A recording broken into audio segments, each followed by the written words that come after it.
Close your eyes. Imagine Paris, not as the glittering city of lights you know today, but as a place of quiet tension. It is the late 1780s. The air is heavy, filled with the scent of bread and smoke. Horse carriages echo through narrow cobblestone streets. Candles flicker behind tall windows. And somewhere in the grand halls of Versailles, King Louis XVI sits in silence, unaware that the world around him is beginning to change forever. France, once the jewel of Europe, stands on fragile ground. The kingdom is rich in history, art, and philosophy, yet poor in silver, food, and justice. The countryside struggles with failing harvests. Bread, the most basic food, has become a luxury. Mothers wait in long lines for a loaf that costs half a day's wage. Children cry from hunger as the winter winds whisper through wooden doors. Meanwhile, at Versailles, gold shines on every wall. Crystal chandeliers hang from ceilings painted with angels. Courtiers whisper and laugh, wearing powdered wigs and silk coats. They bow deeply before the king, while servants hurry past, carrying trays of wine and roasted game for the people outside these walls. This world feels distant, unreal, like a dream that no longer belongs to them. But under the surface, a quiet storm is forming. It begins not with guns or fire, but with ideas. The 18th century, the Age of Enlightenment, has brought new ways of thinking. Philosophers like Rousseau and Voltaire speak of reason, liberty, and the rights of man. They question kings, priests, and the very nature of power. Their words spread like wildfire through coffee houses and bookshops. Pamphlets travel from hand to hand, read in whispers under candlelight. Man is born free, Rousseau wrote, but everywhere he is in chains. For centuries, France has lived under these chains, a society divided into three estates. The first estate, the clergy, the church, rich and powerful, owning vast lands and collecting tithes. The second estate, the nobility, born into privilege, paying almost no taxes. And the third estate, everyone else, the workers, the peasants, the merchants, the very people who feed and build the nation. They make up 98% of the population, yet they carry the entire burden of the state. Imagine a farmer in Burgundy. He works from dawn until sunset, his hands rough from years in the fields. He pays taxes to the king, dues to the noble, and tithes to the church. When he can't pay, his land is taken. Still, he bows his head and prays for the harvest, for his children, for hope. Now imagine a young nobleman in Paris. He dances at mass balls, studies fencing, and writes poetry about honor and love. He has never plowed a field, yet he decides how much the farmer must pay. Between these two lives lies an invisible wall, one built by centuries of inequality. The economy, too, is crumbling. France has spent fortunes on wars, especially the American Revolution, which ironically was fought in the name of liberty. Now the treasury is empty. Gold that once filled the royal vaults has vanished into debts and interest payments. The ministers warn the king, "Your Majesty, the state is bankrupt." But Louis hesitates. He is a gentle man, kind of heart, yet indecisive, trapped between tradition and necessity. His queen, Marie Antoinette, becomes the target of blame. A foreign princess from Austria, she is seen as a symbol of excess. Her love for luxury, her diamond necklaces, her lavish parties, they become the gossip of every tavern. In truth, her spending is only a small fraction of the problem. But perception is powerful. The people give her a cruel name, Madame Tifaisabi. 1788. The tension is unbearable. The harvest fails again. Rain and frost destroy the crops. Grain prices double, then tripled in the cities. Riots begin to break out. Bakers are attacked. Wagons of flour are seized. The army is sent to restore order. But how do you fight hunger with muskets? In Versailles, courtiers continue to hold balls, while ministers argue over reforms. The king, pressured by crisis, makes a fateful decision. He will call together the Estates General, a meeting that hasn't been held in 175 years. For the first time, representatives from all three estates will gather to discuss the future of France. When the announcement is made, hope spreads like sunlight after a storm in villages and towns. The people cheer. They begin to write their cahiers de doléances, notebooks of grievances, filled with demands for justice, equality, and relief from crushing taxes. Old men who can barely write dictate their complaints to the local priest. Young students dream of liberty and progress. Merchants ask for fair trade and an end to corruption. But among the nobility, fear begins to grow.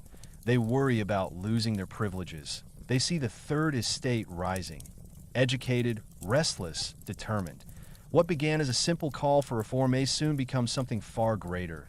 As spring turns to summer, the roads to Versailles fill with travelers, deputies from every corner of France. Carriages rattle across bridges, wheels muddy from rain. They come from cities, villages, and distant provinces, bringing the voices of millions with them. In May 1789, the Estates General opens in all its splendor. The king sits on a golden throne, the nobles in fine velvet, the clergy in robes of white and red. And the third estate, they wear black, simple black coats, a symbol of the common man. When the ceremony begins, everyone bows before the king. But behind those bows, eyes are watching, minds are turning. Something profound is about to awaken. The third estate will soon realize that they are not just one part of the nation, they are the nation itself. And as they rise to claim that truth, the ancient world of kings and privilege will begin to crumble. Quietly at first, like the first rumble before a storm. The candles flicker, the air grows heavy, and in the distance, beyond the marble walls of Versailles, the sound of thunder rolls across the fields of France. The revolution is coming. But tonight, it is only a whisper. Close your eyes, take a slow breath, and let the noise of the modern world fade away. Imagine Paris, somewhere in the middle of the 18th century, long before the revolution, yet just close enough to feel its first tremors. The streets are narrow and uneven. The houses lean toward each other as if whispering secrets. Candles glow behind shuttered windows, and from the smoky cafes comes the murmur of debate, quiet first, but growing. Something invisible and powerful is awakening in France. It moves not through armies or kings, but through words, through thoughts, through the fragile, dangerous strength of ideas. In this time, the Kingdom of France still stands as one of the most splendid in Europe. Its palaces gleam with gold, its cathedrals soar into heaven, and its court at Versailles dazzles foreign visitors with a vision of divine monarchy. But beneath that glittering surface lies weariness. The people are hungry, the nobles indifferent, the church content in comfort. For centuries, truth has belonged to the few, to those who own land, titles, and souls. Yet now, truth begins to escape their grasp. The world has entered what they call the siècle de lumières, the century of lights, though its glow begins quietly, like the first flicker of a candle in a dark room. Men and women begin to question the nature of power, of justice, of human dignity. In Paris, in Lyon, in Geneva, voices rise not in shouting but in thought.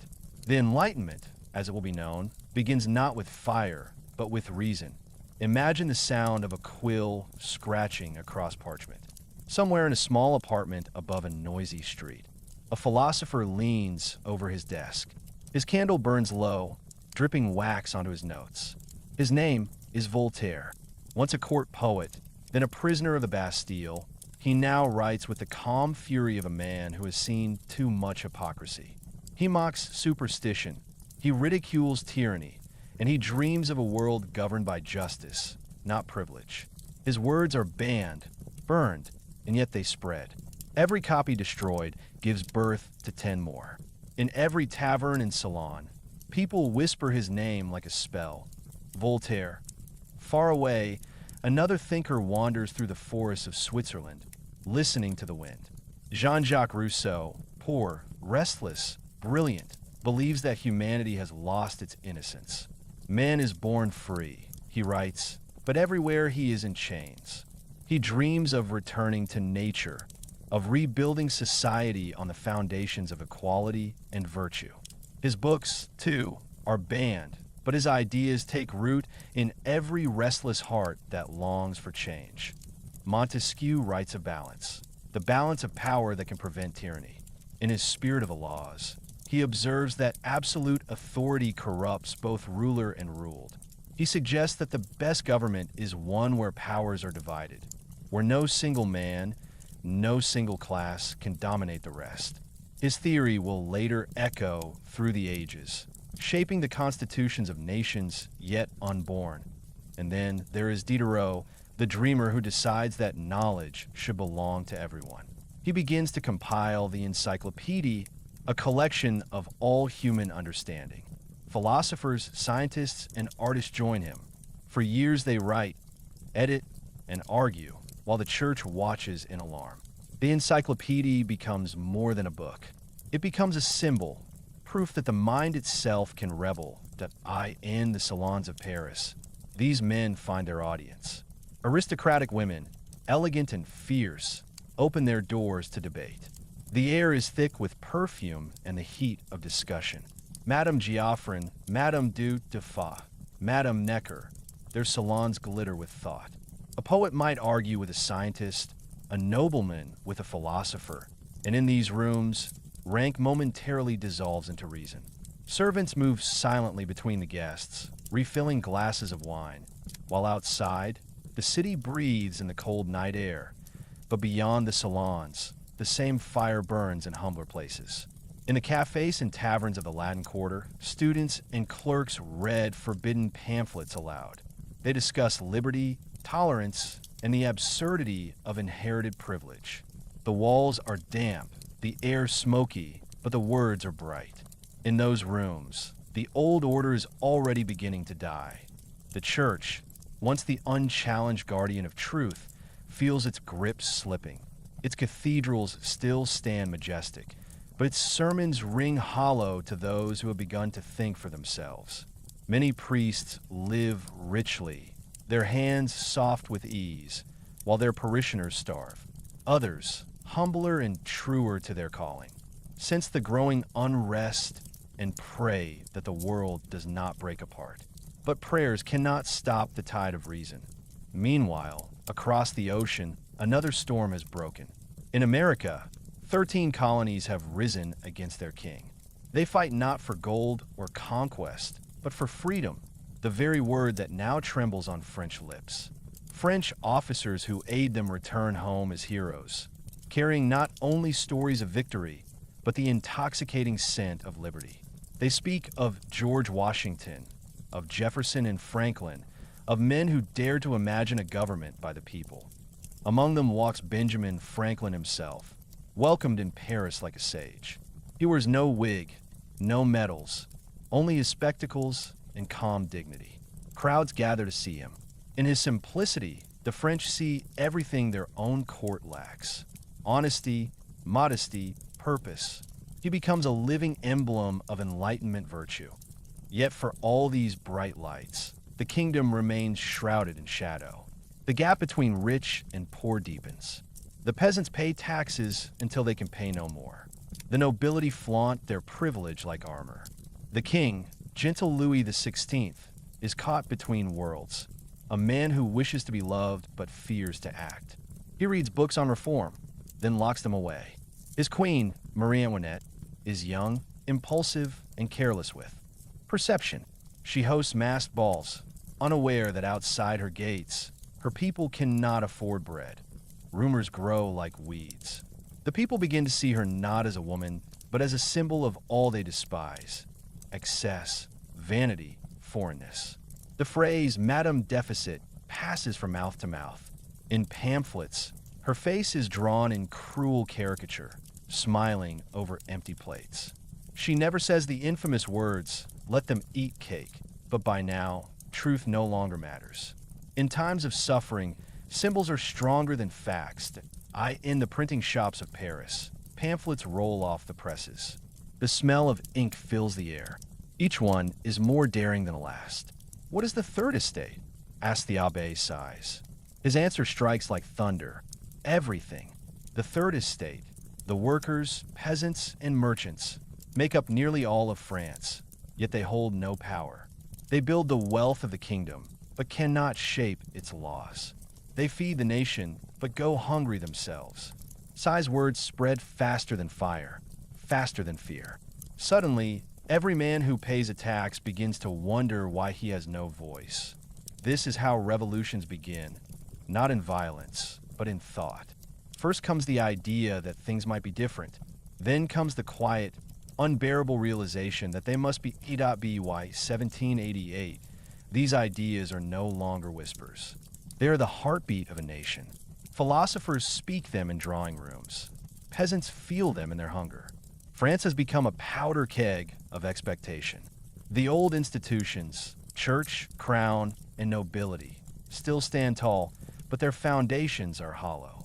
The Enlightenment has eaten through them like light, through paper, in the cities. Talk of reform fills every corner. In the countryside, farmers dream of justice. And in the royal court, fear begins to stir. The king's advisors warn him that the treasury is empty, that the people are restless, that something must change. But Louis cannot decide. He hesitates, prays, delays. He believes, perhaps sincerely, that time will heal what reason has broken. But history does not wait for those who sleep, that in this atmosphere of uncertainty. A strange mix of hope and dread fills the air. The same pamphlet that inspires a student can terrify a noble. The same sermon that comforts a poor man can offend a priest. France has begun to speak two languages, one of power, one of freedom, and they can no longer understand each other. Night, it falls over Paris. Lamps flicker along the Seine. The city is beautiful, quiet, and haunted by the future. In a small apartment, a printer wipes ink from his hands and locks his workshop, unaware that his day's work, a handful of pamphlets, may one day change the world. In another, a young lawyer named Robespierre studies by candlelight, reading Rousseau with trembling devotion. Somewhere else, a soldier dreams of glory, his name one day to be Napoleon. None of them yet know what they will become. None of them know how far these ideas will take them. But all of them are part of the same awakening that in the quiet of the night, Paris breathes, slow, deep, alive. The moonlight glimmers on the river. The bells of Notre Dame toll softly, their echoes drifting through the fog. And beneath that silver calm, a new world stirs. The Enlightenment has done its work. The chains have been questioned, the walls of thought have cracked. What remains now is the moment when thought becomes action, when the light of reason will clash with the darkness of fear. Soon, the people of France will rise not just to think, but to act. They will take the words of philosophers and turn them into weapons. They will lift the banners of liberty, equality, and fraternity, and the world will never be the same again. But for now, in this moment before dawn, the revolution still sleeps, dreaming of freedom. The candles burn low, the city hums with invisible energy, and the whisper of ideas drifts through the night like a lullaby. And if you listen closely through the centuries, you can almost hear it. A single word, soft but unstoppable liberty. The air in France by the year 1788 had grown heavy, thick with uncertainty and quiet despair. The once glorious kingdom, ruled by divine right and gilded ceremony, now trembled under the weight of its own contradictions. The candles still flickered in Versailles. The fountains still sparkled in the royal gardens.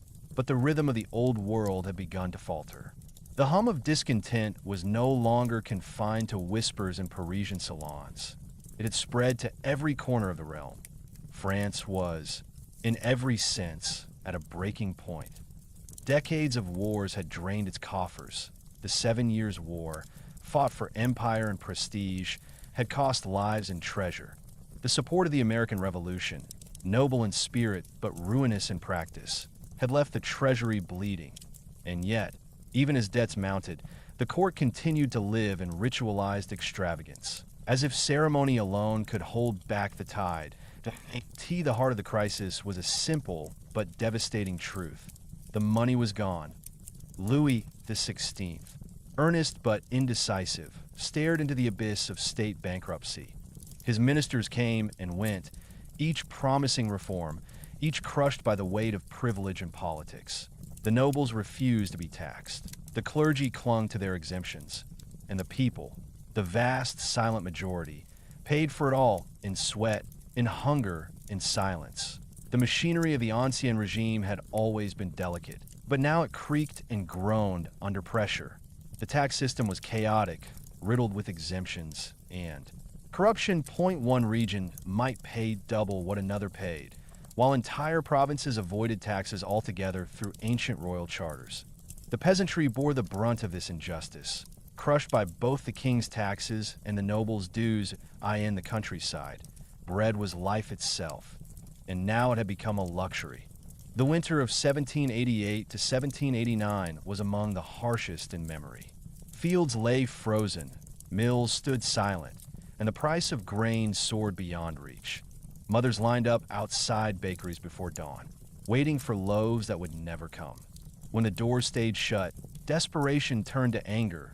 In some towns, mobs stormed granaries, convinced that merchants were hoarding food.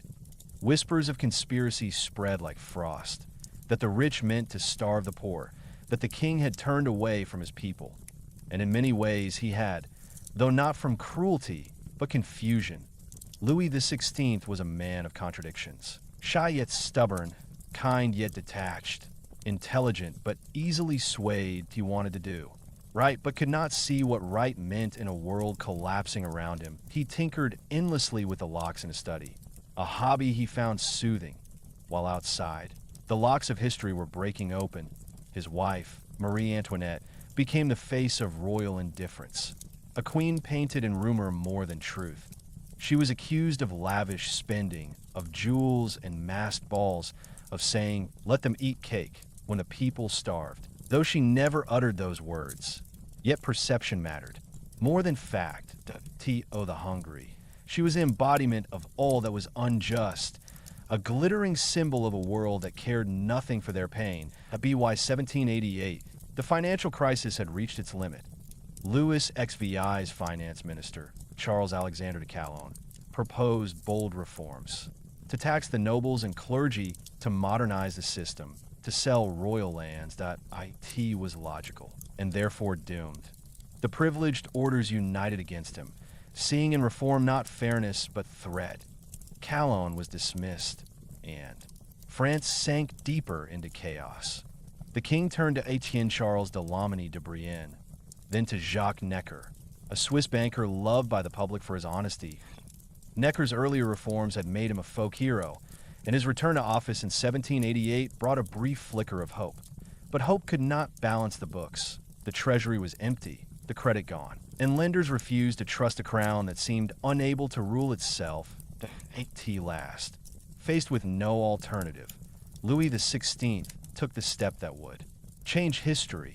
He summoned the Estates General, the ancient assembly of the realm. For the first time in 175 years, the it was an act of desperation, not revolution. But in doing so, he opened a door that could never again be closed. The Estates General was a relic of medieval France, a gathering of the three estates: the first estate, the clergy; the second estate, the nobility; and the third estate, representing everyone else: the commoners, the bourgeoisie, the peasants, the countless millions who made France what it was. Each estate met separately, each voted as one body. This meant that the privileged two estates, though a tiny fraction of the population, could outvote the third estate every time. That it was an arrangement that reflected centuries of inequality, now brought once more into the light of day. When news of the Estates General spread across France, it was met not with apathy, but with excitement. For the first time in generations, the people were being asked to speak, to send representatives, to write cahiers de doléances, the lists of grievances. And they did. From every village, from every province, petitions flowed to Paris. They spoke of hunger, of injustice, of taxes, of hope. The tone was still loyal. They loved their king, but beneath that loyalty was a new awareness. The people were beginning to think of themselves not as subjects, but as citizens. That in towns and cities, debates erupted in cafes and churches. Who should represent the third estate? What should they demand? The air buzzed with the electricity of possibility for the first time in memory. France was talking to itself. When the delegates finally gathered at Versailles in May 1789, they arrived not as equals, but as symbols of a nation divided. The clergy wore robes of white and gold. The nobles gleamed in velvet and lace. The third estate came in plain black, somber and resolute. Among them were lawyers, merchants, teachers, men of thought rather than privilege. They looked upon the palace not with awe, but with quiet determination. The great hall of Versailles shimmered with ceremony on that opening day. Trumpets sounded, banners unfurled, and Louis XVI entered in regal splendor. Yet even as he spoke words of tradition and unity, everyone in the room knew that something had changed. The world that had once bowed unquestioningly to the throne was no longer the same. The weeks that followed were filled with confusion and frustration. The Third Estate demanded that all estates vote together. One person, one vote. A simple, radical idea. The nobles and clergy refused. They clung to their privileges, to the illusion of order. The king hesitated, unsure of how to act, torn between tradition and necessity. Meetings dragged on. Tempers flared. The air in Versailles grew thick with tension. Then, on a warm June morning, the Third Estate made its stand. Locked out of their usual meeting hall, perhaps by accident, perhaps by design, they gathered instead in a nearby indoor tennis court. There, in that humble space, they took an oath, the tennis court. Oath, vowing never to separate until they had given France a constitution. It was an act of defiance, calm but profound. The National Assembly was born, not by royal decree, but by the will of the people. From that moment, the balance of power began to shift irreversibly. The king could no longer control the tide. He could only watch as it rose. Necker counseled moderation, but the court grew restless. Nobles whispered of restoring order by force. Rumors of troops gathering near Paris spread like wildfire. The people, frightened and furious, began to arm themselves to by July. Tension in the capital had reached its breaking point. Food was scarce. Wages were low. Rumors swirled that the king was preparing to crush the assembly. When Necker, the one man the people trusted, was dismissed from office, Paris exploded. Crowds surged through the streets. Shops were looted. Armories were raided. The people demanded weapons to defend their new assembly, to defend their hope. The spark had caught, and the fire was spreading. And so, on July 14th, 1789, the people of Paris turned their eyes to a fortress that had stood for centuries, a symbol of tyranny, of fear, and of royal power. Its walls were high, its gates iron, its name legendary, the Bastille. Inside were only a handful of prisoners, but that did not matter. The Bastille was not merely a building. It was the embodiment of everything the old world represented. And on that day, it would fall. But that moment, the storming of the Bastille, is another chapter. For now, in the quiet before the roar, France had reached its breaking point. The monarchy had summoned the people, and the people had answered, not with obedience, but with awakening. The forces that had slept for centuries were stirring, and the old order, however gilded, could no longer contain them. As the sun set over Versailles that summer, the light glimmered on the golden gates, and the air was filled not with music or laughter, but with the faint murmur of a new world being born. The age of kings was drawing to its close, and in its place, slowly, painfully, gloriously, the voice of the people was beginning to rise. The dawn of July 14th, 1789, rose over Paris like any other summer morning. But beneath the surface of the city, something vast and uncontainable was stirring. The air was heavy and electric, as if the very stones of the streets could sense that this would not be an ordinary day. The bells of Paris tolled faintly in the distance, mingling with the murmur of voices, footsteps, and the restless heartbeat of a people on the edge of transformation. For weeks, tension had been rising. The dismissal of Jacques Necker, the one minister the people trusted, had sent waves of anger through the city. Bread was scarce, hunger was deep, and fear hung in every alley. Rumors whispered that the king's troops were advancing. 30,000 soldiers, perhaps more, ready to crush the newly formed National Assembly and silence the will of the people once and for all. Paris, a city of narrow streets and crowded tenements, had become a cauldron. Men and women gathered in marketplaces and cafes, their voices trembling between fear and fury. Posters appeared overnight, calling citizens to arms, and no one commanded them.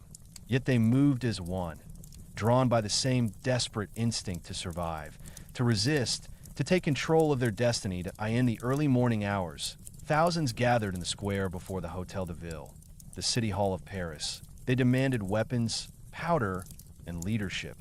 Among them were carpenters, blacksmiths, clerks, merchants, ordinary people transformed by circumstance into revolutionaries. They spoke of defending the assembly, of defending liberty, of defending France itself. Their eyes burned with hunger and hope alike. When the armory at the Hôtel des Invalides was seized, it yielded thousands of muskets, but no powder. The ammunition they needed lay in a place that every Parisian knew, but few dared to approach. It stood grim and gray on the eastern edge of the city, its towers like sentinels watching over centuries of fear.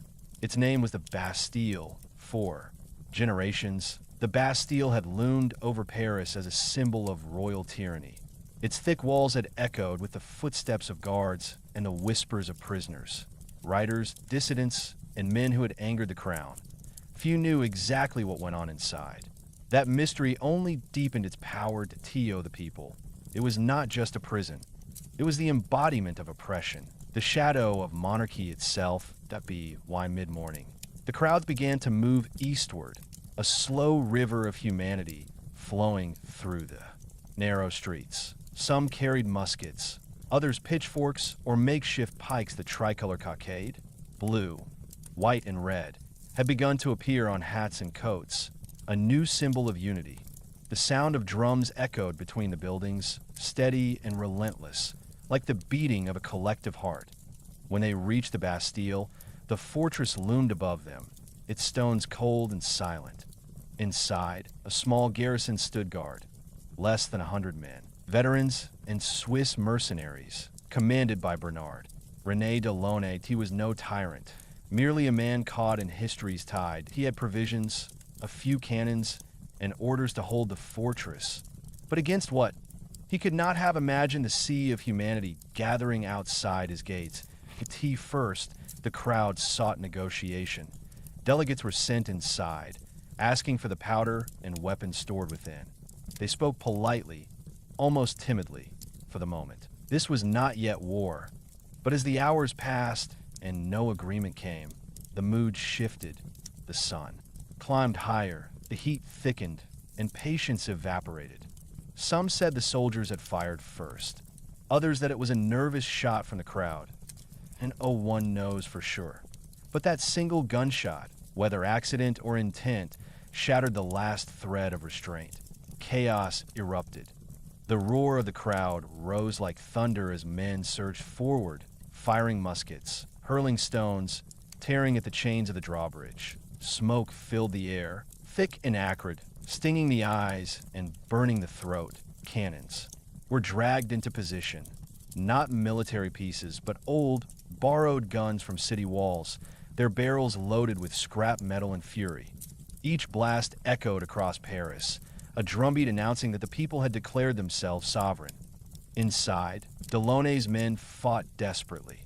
The old fortress shook under cannon fire, its ancient walls groaning with each impact from the towers. Smoke and dust poured into the sky, mingling with the cries of the wounded. The defenders fired blindly into the mass below, but the tide would not be stopped. The Bastille, built to withstand armies, now faced something far more powerful, the will of a united people. Hours passed, blood stained the cobblestones, and still the assault did not stop. When the drawbridge finally fell, the crowd surged inward like a breaking wave. Some stormed the courtyard. Others climbed the battlements d'Ilonne, realizing the hopelessness of resistance. Ordered to cease fire, he stepped forward to surrender the fortress. not to an army, but to a nation reborn. What followed was chaos and tragedy. Ilone was seized by the crowd, beaten, and killed before he could be taken to safety. His head was carried on a pike through the streets of Paris, a grotesque symbol of victory, but also of the fury that revolution had unleashed. The prisoners of the Bastille, only 7 in total, were freed, bewildered and pale, stepping into sunlight as if emerging from another world. By evening, word spread across the city. The Bastille has fallen. Church bells rang out, not by royal order, but by the will of the people. Men embraced in the streets. Women wept with disbelief and joy. The impossible had happened. The symbol of tyranny was gone, its stones claimed by the very hands it had oppressed in the days that followed. Those stones were dismantled piece by piece.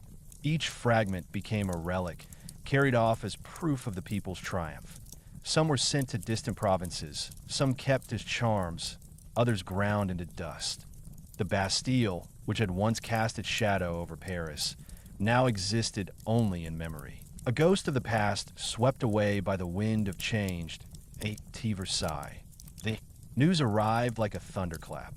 Louis XVI was hunting when he heard. He returned to the palace, confused, uncertain, and asked, "Is it a revolt?"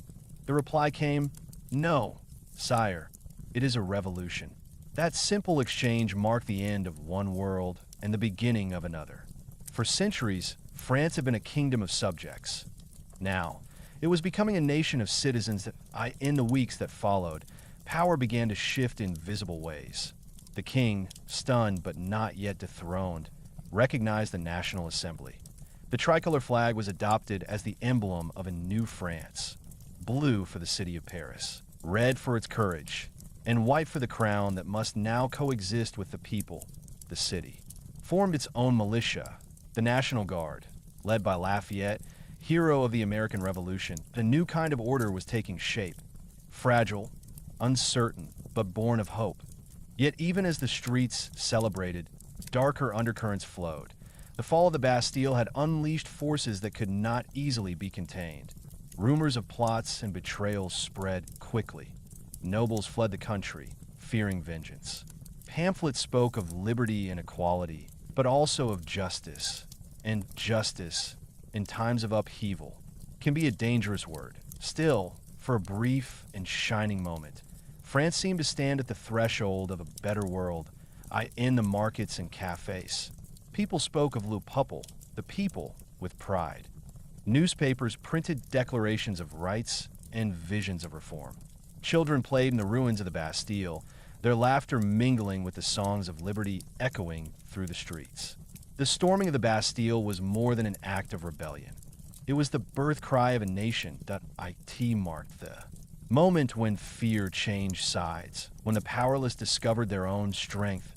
And, O King, no army, no wall could ever erase that realization. And as night fell on that extraordinary day, Paris glowed with torchlight and restless joy. Fires burned in the squares. The people sang through the night. Above them, the stars looked down upon a world forever changed, far away, in the quiet corridors of Versailles. The king could not sleep, but he walked the halls of his palace, haunted by echoes of a future he could not yet understand. The crown still rested on his head, but its weight had grown immeasurably heavier. The walls of his kingdom were crumbling, not with cannon fire, but with ideas that had come alive in the hearts of men and women who now believed that they were at last free. The fall of the Bastille was not just the destruction of a fortress. It was the awakening of a people and the dawn of a revolution that would reshape not only France, but the world. And as the embers of that day glowed deep into the night, a new light began to rise. The light of liberty, fragile and fierce, burning against the darkness of the old world. The summer of 1789 was one of the strangest in France's long memory. The air shimmered with heat, and the fields stretched golden beneath the sun. Yet beneath that calm surface, something unseen was beginning to move. In the cities, bells had rung for liberty. But in the countryside, whispers were spreading like wildfire. They called it La Grande Peur, the great fear, petit first. It was only rumor, A farmer passing through a market heard that brigands were on the march, lawless band hired by the nobles, some said, to destroy the new freedom of the people. Others whispered that foreign soldiers were crossing the borders, ready to punish France for defying its king.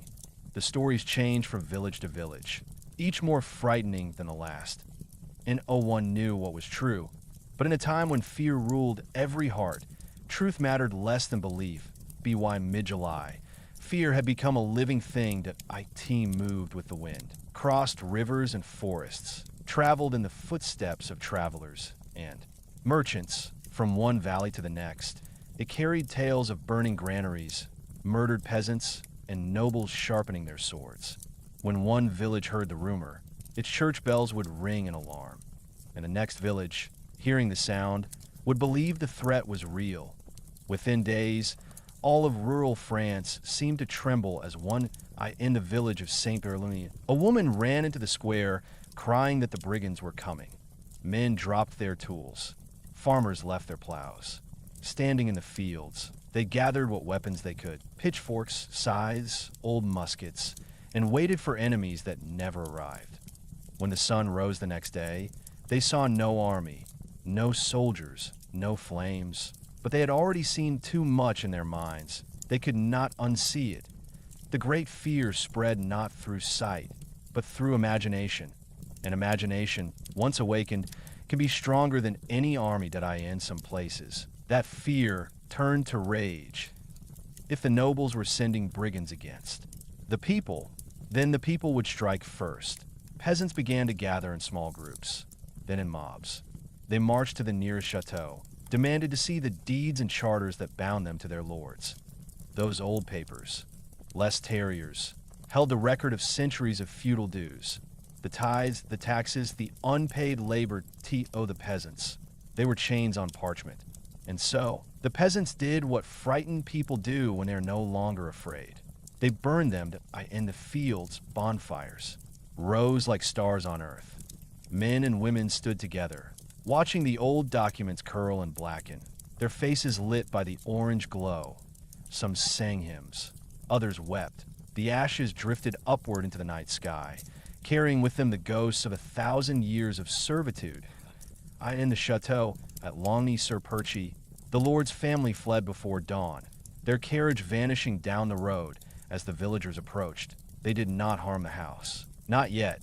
They went instead to the records room, opened the drawers and chests, and pulled out the papers one by one, every title, every contract, every memory of their submission, gone in smoke.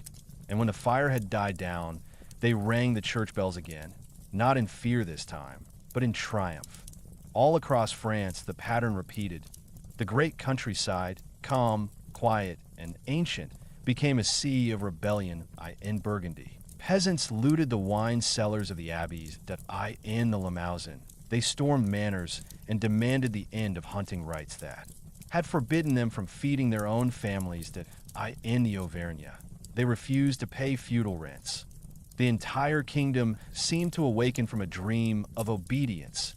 And yet, for all its chaos, the great fear was not pure violence. In most places, there was no massacre, no great destruction. The peasants were not revolutionaries in the modern sense. They were men and women driven by hunger and humiliation.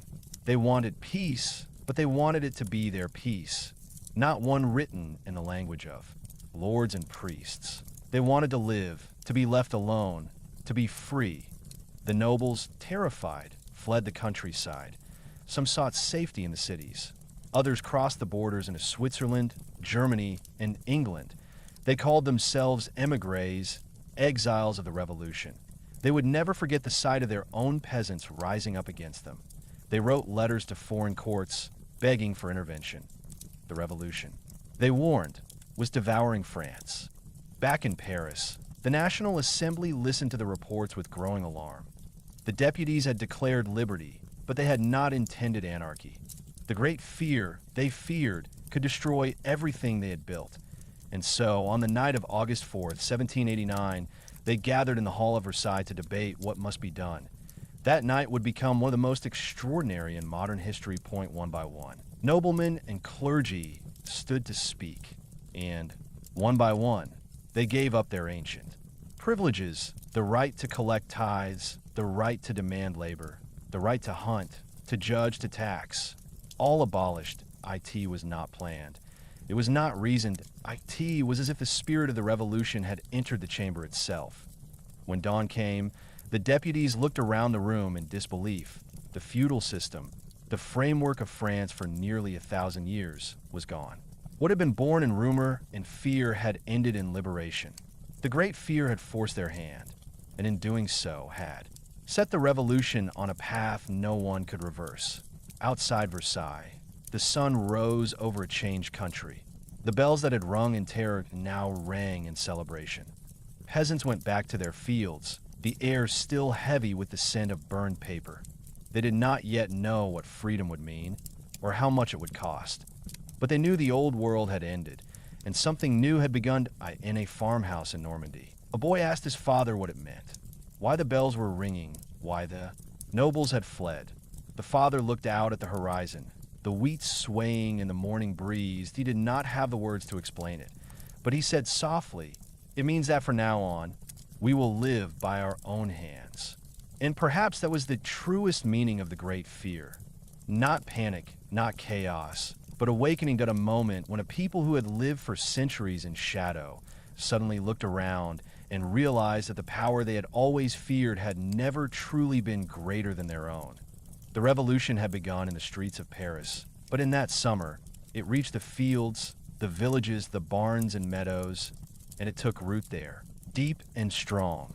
The great machine of history had started to turn, slow but unstoppable, powered by the heartbeat of ordinary people. As the harvest of 1789 began, the fear slowly faded.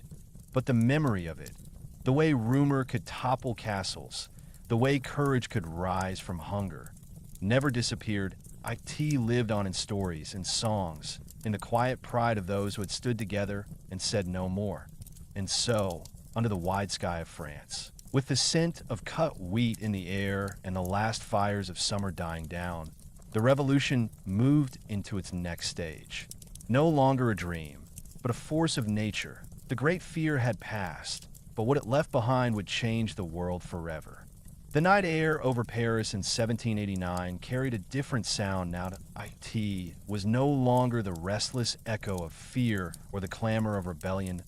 It was something gentler, something uncertain, like the quiet after a storm, when the world holds its breath to see what will come next.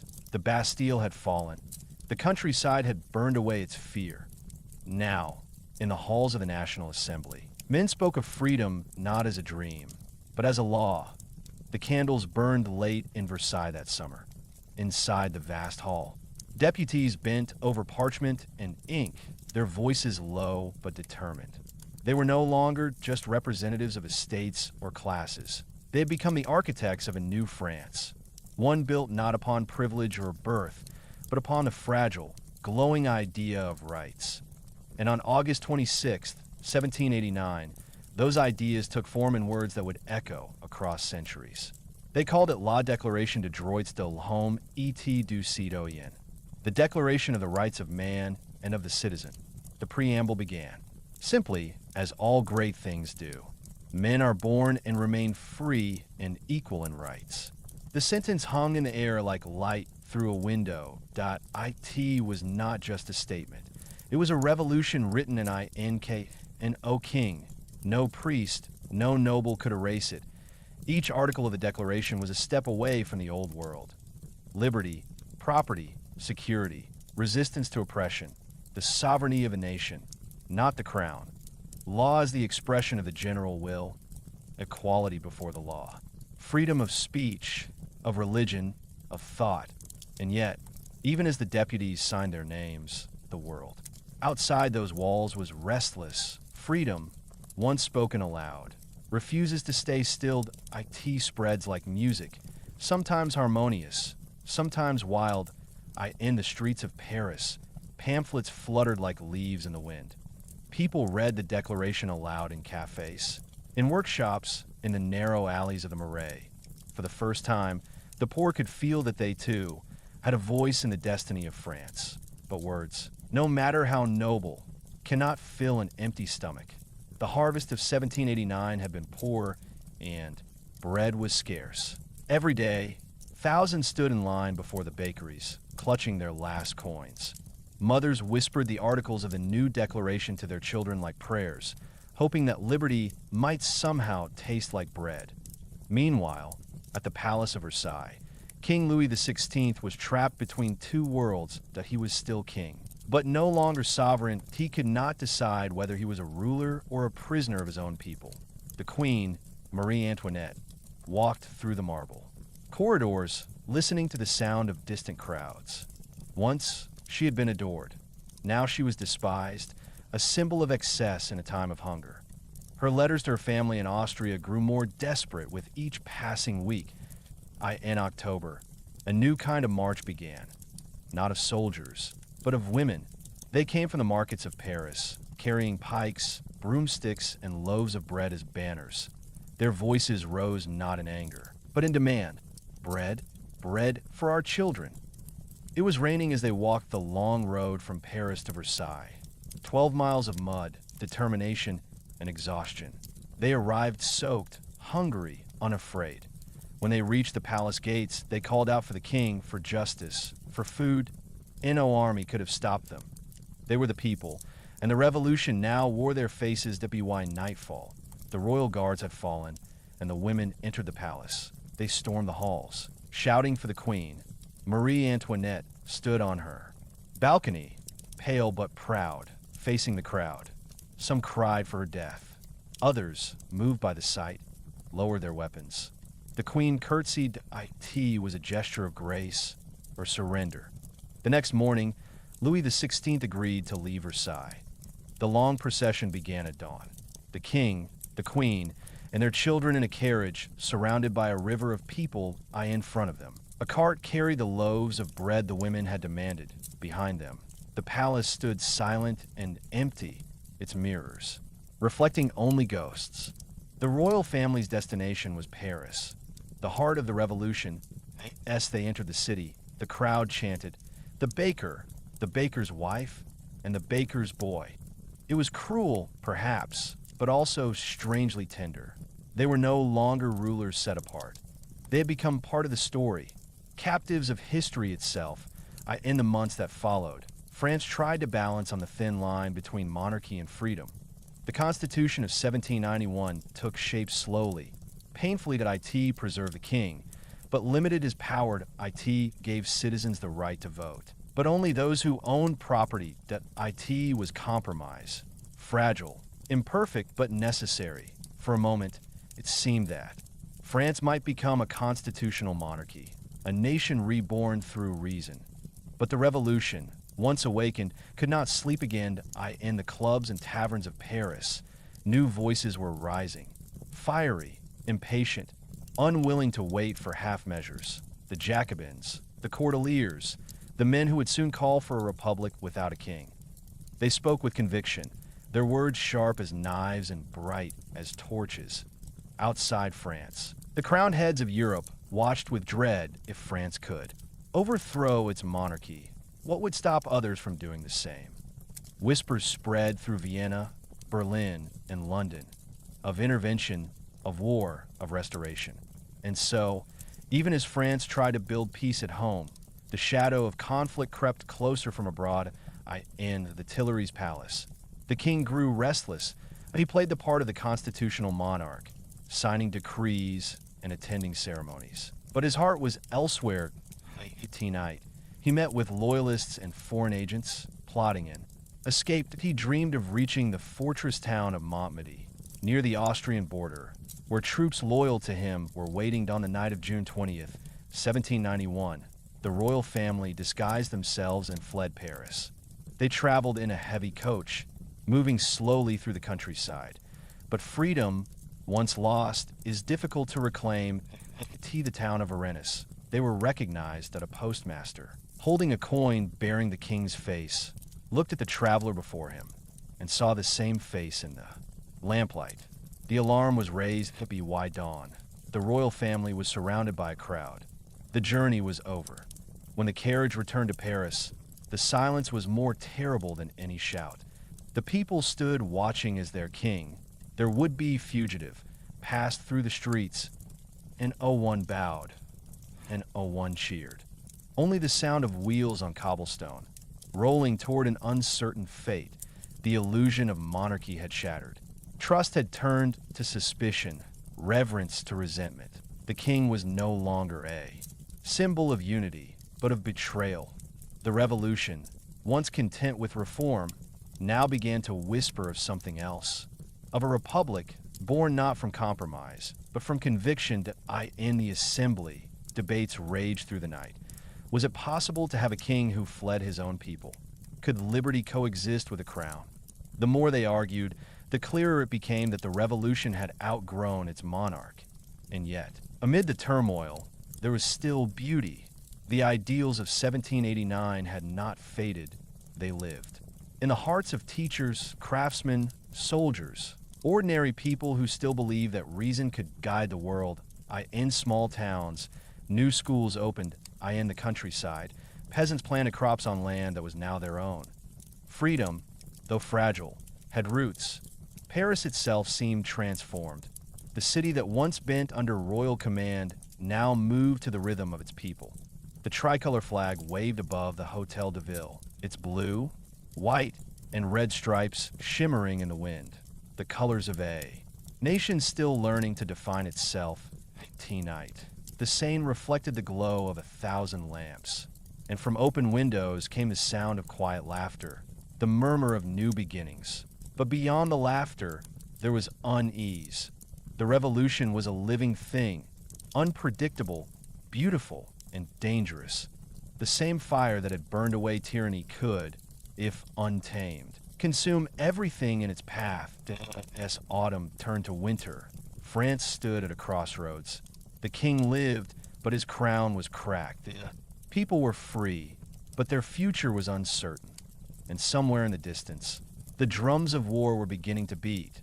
The republic had not yet been born, but the child of revolution was stirring, restless in its cradle, dreaming of a world remade. Paris, 1793, the city no longer whispered. It murmured in fear. What had begun as a revolution of words and ideas had turned into something else, something darker, sharper, and far more relentless. The republic was born, but it was a child born into chaos, gasping for air. Outside the city, armies of monarchs marched across borders, determined to crush the new France. Inside, famine and suspicion spread faster than any army ever could. And at the center of it all stood a man whose name would forever echo with both admiration and dread. Maximilien Robespierre. He was not tall, nor loud, nor fierce in appearance. His voice was calm, his manner reserved, his dress impeccable. But behind his pale blue eyes burned a conviction as cold and sharp as steel. He believed in virtue, absolute, incorruptible virtue. And he believed that liberty, if it was to survive, must be guarded by terror. The streets of Paris still smelled of bread and smoke, of ink and iron. Posters covered the walls, declarations. Of loyalty, lists of traitors, calls for vigilance. Neighbors watched neighbors. Friends hesitated before speaking. Every careless word could become an accusation. The revolution that had promised freedom now demanded silence. The National Convention had abolished the monarchy. Louis XVI, once king of France, had been tried and found guilty of treason. The evidence mattered less than the symbolism. The crown had become a threat to the republic's fragile existence. And so, on a cold January morning in 1793, the king was led to the scaffold in the Place de la Révolution. He looked calm, almost dignified, as he spoke his final words, but the drum roll drowned them out. The blade fell with the sound of thunder, and the crowd erupted. Not in cheers, not in joy, but in a strange, heavy silence. The age of kings was over. France stood alone, without a monarch, without a guide, suspended between hope and chaos. In the weeks that followed, fear became policy. The revolution had enemies everywhere.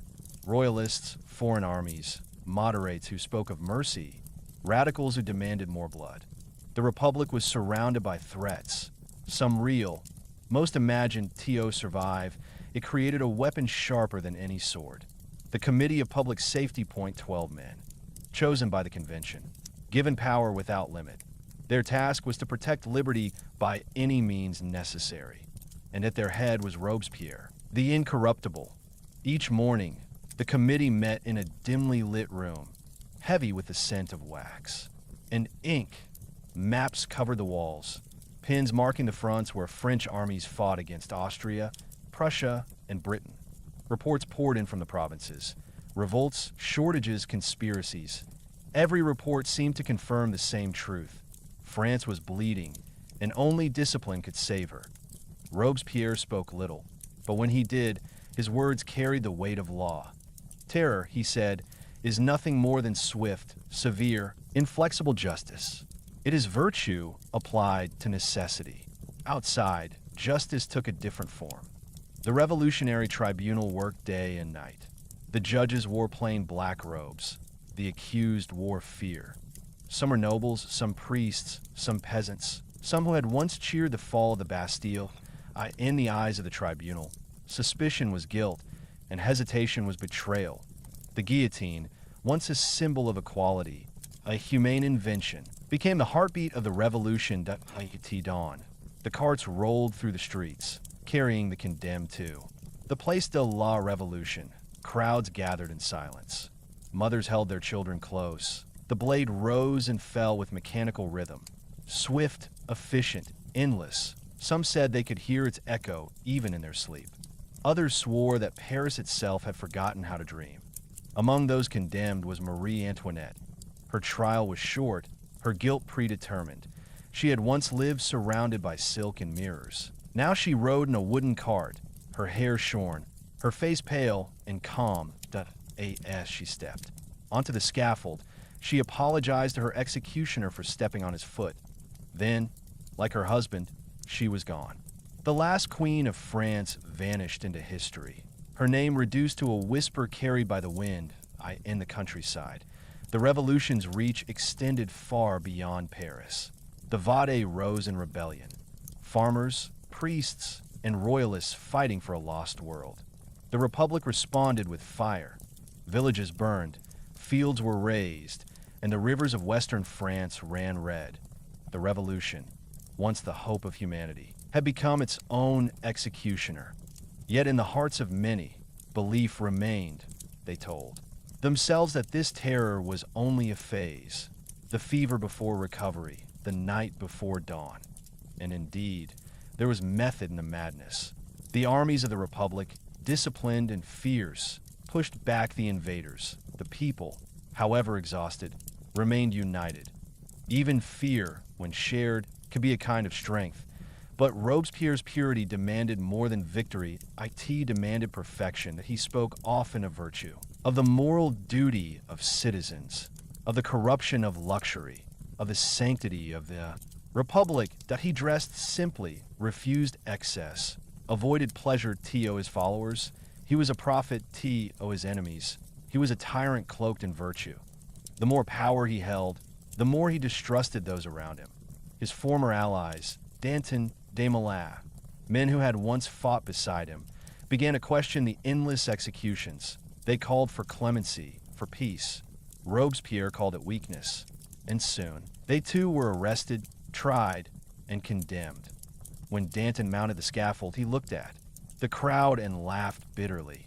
"My only regret," he said, "is that I am going before that man." He meant Robespierre. That'd be why the spring of 1794, terror had become a routine. The city lived under curfew. The guillotine stood like a monument, unblinking. And Robespierre, ever more isolated, began to believe that only he could save France from corruption. He dreamed of a republic of virtue, a society purified by sacrifice to that end. He introduced a new faith. The cult of the supreme being. It was meant to replace religion with reason. But it looked, to many, like worship of Robespierre himself. On June 8th, 1794, he appeared before a vast crowd at the Festival of the Supreme Being. He wore a sky-blue coat, carried flowers, and smiled as choirs sang of virtue and liberty. But behind him, even his allies whispered. They saw not a savior. but a man who had begun to see himself as one. And when a leader believes himself the embodiment of virtue, all dissent becomes sin. July. The air in Paris grew heavy, thick with heat and suspicion. Robespierre stopped attending meetings. Those who once supported him began to fear that they might be next in the convention. Whispers turned to accusations that he was plotting a purge. They said he meant to destroy them all. And on July 27, 1794, the 9th of Thermidor by the revolutionary calendar, they struck first. As Robespierre stood to speak, the hall erupted in cries of "Down with the tyrant." His voice, once so calm and commanding, was drowned by chaos that he and his allies were arrested. That night, he was wounded in the jaw by his own hand, some said, by an officer's bullet, others claimed. The next day, he was carried to the guillotine, his face wrapped in bloody cloth. The crowd that once cheered his words now watched in silence. The blade fell one last time. With it, the terror ended. The following days were eerily quiet. Paris seemed to exhale for the first time in months. Neighbors greeted each other again. The walls were stripped of posters. The guillotine, once the symbol of justice, stood unused, gathering dust in the sun. The Republic had survived, but at a terrible cost. In the stillness that followed, people began to ask, was this what liberty was meant to look like? Could virtue exist without mercy? Was terror the guardian of freedom, or its grave? History offers no easy answers. The men of 1793 believed they were remaking the world, and in a sense, they did. Their fury swept away monarchy, privilege, and the old order, but it also revealed how fragile ideals can be when fear takes their place. The revolution had begun with dreams of light and ended for a time in darkness. And yet, even after the terror, something remained in the quiet hearts of ordinary people. The shoemaker, the teacher, the widow by her window. The belief in liberty still flickered that IT had survived the prisons, the executions, the long nights of suspicion that IT waited, patient and silent, for the day it could breathe again. Paris, once again, returned to the rhythm of life. The Seine flowed on, indifferent, eternal. Children played in the streets. Old men drank wine in the fading sunlight, and above them, the tricolor flag still waved, tattered but unbroken. IT had seen too much to fall now. The reign of terror had burned itself out, but from its ashes, the Republic would rise once more, tempered, scarred, but still alive. The sound of the guillotine had finally gone silent. The summer of 1794 lay heavy over Paris, warm, golden, strangely quiet. The air, once trembling with slogans and drums, now carried only the hum of flies over the square where so many lives had ended. The revolution, it seemed, had devoured even its most devoted children. Robespierre, the incorruptible, had fallen beneath the very blade he had made the symbol of virtue. And France.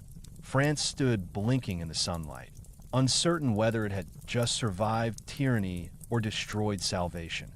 For weeks after his execution, the people of Paris moved carefully, like survivors after an earthquake. They whispered his name, sometimes in pity, sometimes in anger, often in confusion. The same crowds that once trembled at his gaze now claimed they had never loved him at all. The revolution had turned again, shedding its skin for the 1000th time. The National Convention deputies, who had once feared for their lives, returned to their seats with a cautious relief. The Thermidorian reaction, as history would call it, had begun, named for that strange revolutionary month, Thermidor, when the heat of midsummer and the heat of politics had burned away the reign of terror. The guillotine had taken Robespierre, Saint-Just, Couthon, and dozens of their followers, their heads rolled into baskets. And with them fell the idea that virtue could be enforced by fear, but the revolution was not done changing. IT never truly stopped. And so, in the silence that followed, a new struggle began, not for liberty, but for survival. Paris was surreal. The fear that had gripped the city for over a year slowly loosened its hold, like a clenched fist finally opening. People laughed again in the open, cafes filled with quiet talk. Musicians began to play in public. Squares where, only weeks earlier, drums had rolled for executions. The guillotine, once standing proudly in the Place de la Révolution, was dismantled and removed in its place. Vendors set up stalls selling fruit, bread, and ribbons in the tricolor of the Republic. It was as if the city was trying to wash away the blood with color and sunlight. But memory lingers longer than fear. Every cobblestone seemed to remember the weight of the carts, the footsteps of the condemned, the shouts of the sands.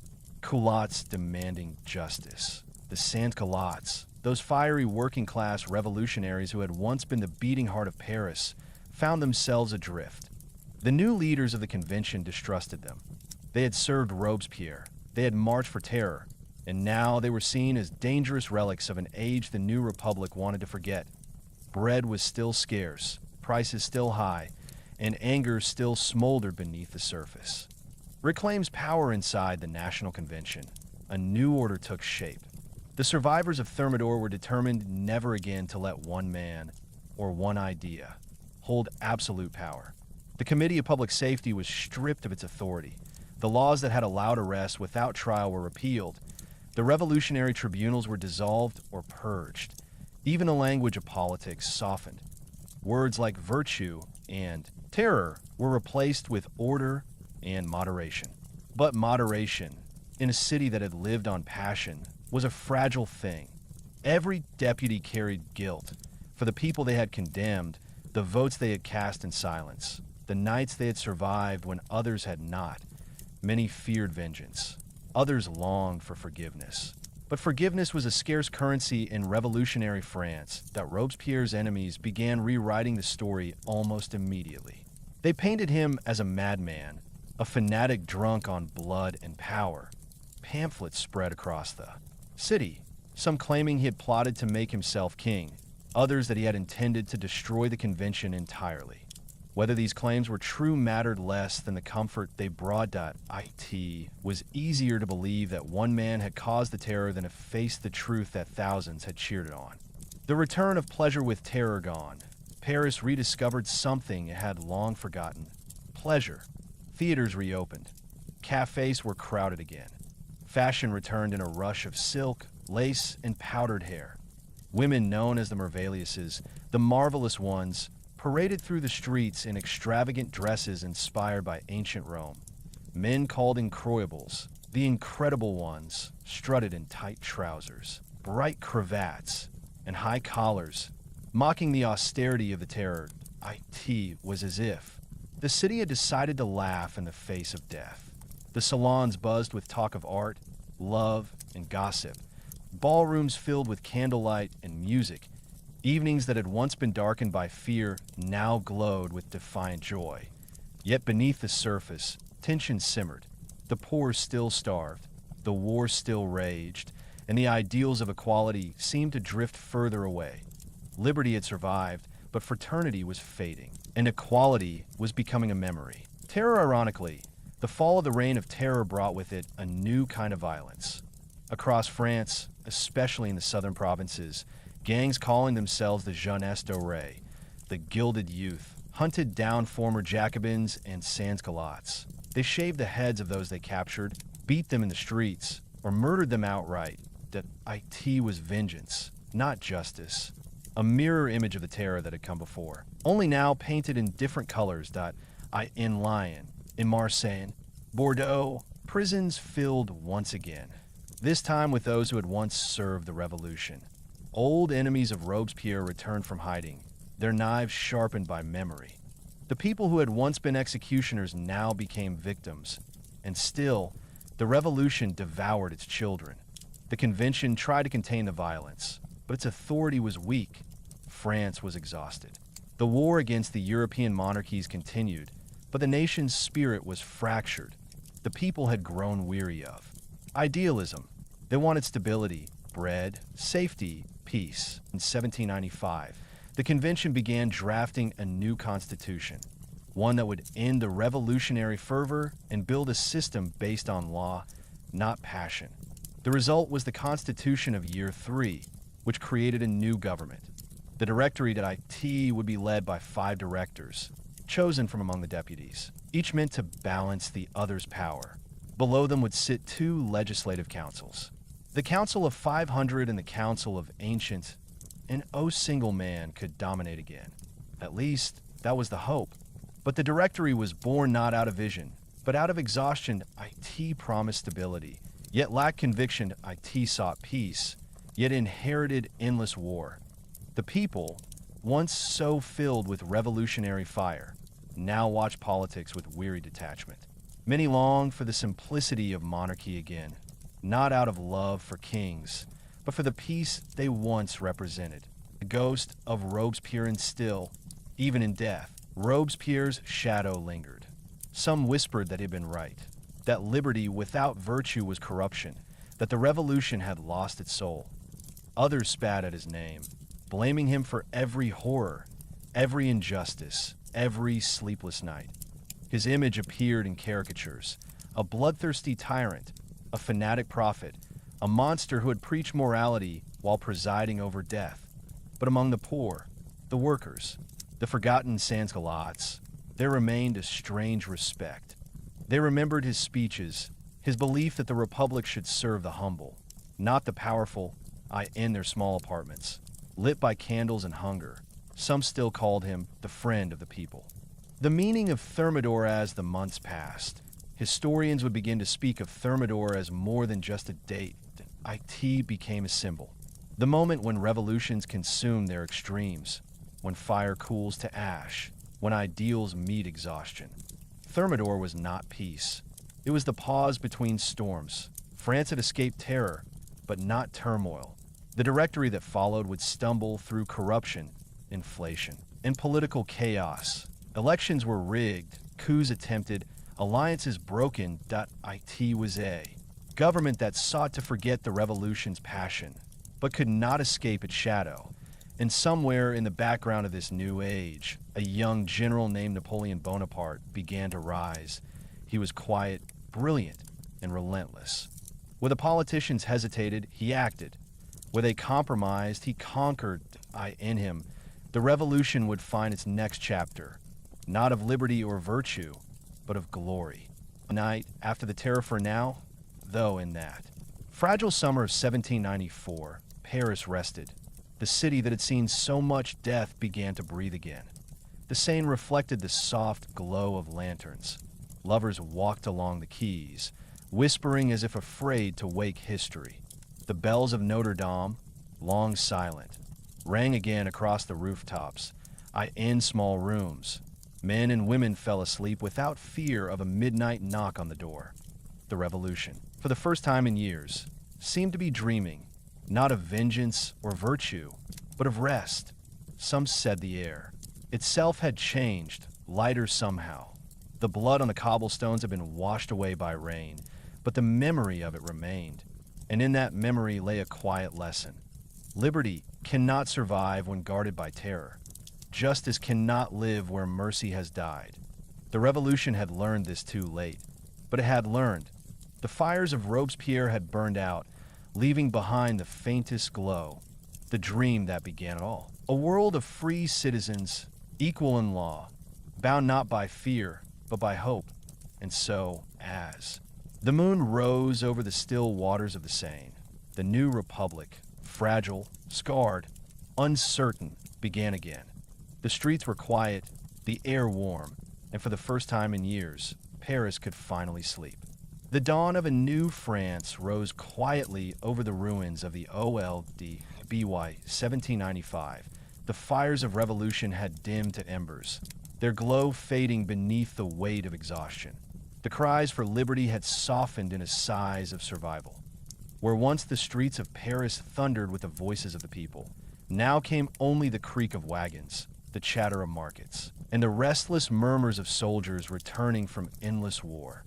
The Directory, that cautious government born from the ashes of the Terror, sat in its marble halls and tried to rule a weary nation. 5 men governed France, but none inspired loyalty. Each feared the others, and all feared the mob. Corruption spread like ivy through the walls of the state. Contracts were sold, elections rigged, and fortunes made overnight in the chaos of Reconstruction. The The revolution, once a sacred dream, now seemed little more than a business. And yet, beyond the halls of Paris, something was stirring, something disciplined, focused, and full of purpose. It came not from politicians or philosophers, but from the army. For amid the chaos, the military had become the one institution still capable of order. Its young officers, hardened by campaigns in Italy and Egypt, spoke not of ideology, but of victory. And at their head, quietly watching, was a man whose name was beginning to move like a shadow across Europe, Napoleon Bonaparte.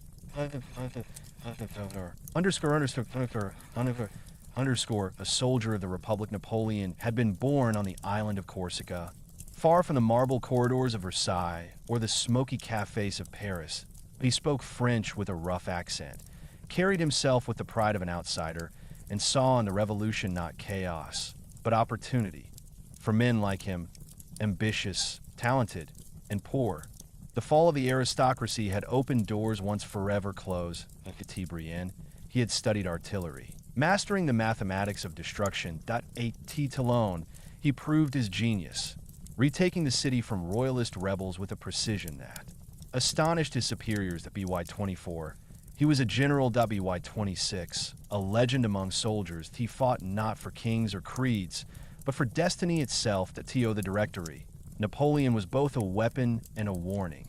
They admired his victories, feared his popularity, and hoped to keep him far from Paris, where heroes too often became threats. They sent him south, to Italy, to fight against the Austrian armies. That was meant to be a distraction. Instead, it became the beginning of empire.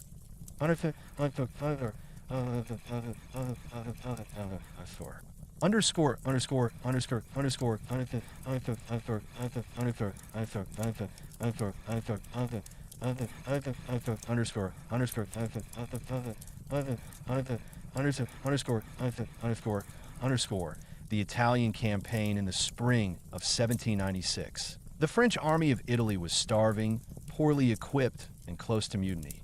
Their boots were worn, their pay months overdue, and their commanders uninspired. When Napoleon arrived, he spoke to them not as subordinates, but as believers. He promised them glory, honor, and the wealth of conquest. He told them that the eyes of France were upon them, and somehow, with nothing but words and will, he turned an army of despair into a force of legend. Lodi, Arcole, and Rivoli. His troops crushed the Austrians with speed and daring that left Europe gasping.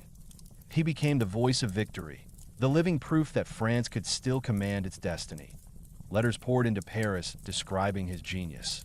Newspapers printed his every triumph. Artists painted him crossing bridges beneath clouds of smoke, sword raised high, his face lit by the glow of cannon fired. He was young, brilliant, fearless, and unstoppable. By 1797, northern Italy was his. That he created new republics there, sister states to France, each carrying the tricolor flag and the ideals of liberty. But beneath the slogans, he ruled with iron discipline. He admired the revolution, yet trusted only himself. When he signed peace with Austria, it was on his terms, not the Directory's. And when he returned to Paris, he was not a servant of the Republic, but its savior. The crowds cheered his carriage through the streets. The politicians smiled in public and trembled in Paris. The Republic was gone. Liberty had given way to glory. The dream of 1789 had ended, not in failure, but in transformation. Echoes of an age in the years that followed. Napoleon's armies would march from Spain to Moscow, from Cairo to Vienna.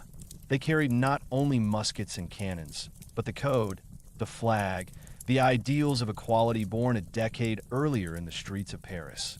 Kings fell before them, empires trembled, and for a moment, it seemed as though the revolution had conquered the world. But empires, like revolutions, burn brightly and die quickly. In 1815, Napoleon's star would finally fall at Waterloo, and with it, the last echo of the revolutionary age. Yet the world he left behind would never be the same. The monarchies of Europe would restore their thrones, but not their innocence. The people had tasted freedom, and the idea, once whispered in the cafes of Paris, could never be forgotten. Sleep of history as night falls again over Paris. The city sleeps beneath the same stars that once looked down on revolution. The same glimmers in the moonlight, winding through a city rebuilt from ashes. Somewhere, perhaps, a soldier's footsteps echo on the cobblestones of the old place de la Revolution, where liberty was born, betrayed, and reborn again. The revolution had begun with dreams of equality and ended with the march of empire. IT had seen philosophers become prisoners, kings become corpses, and a general become emperor. IT had devoured its children and given birth to a new world. And through it all, one truth endured: that freedom is not a destination, but a struggle. That every generation must awaken it anew, even after history itself has fallen asleep. The last bells of midnight ring softly over the city. The wind carries the faint echo of long-forgotten voices, of Danton, Robespierre, Dumoulin, of nameless women who marched for bread, of soldiers who fought for an idea. Their words drift like whispers across the centuries. Liberty, equality, fraternity. The lights fade. The river moves quietly beneath the bridges, and the story of the French Revolution, fierce, flawed, eternal, finally closes its eyes.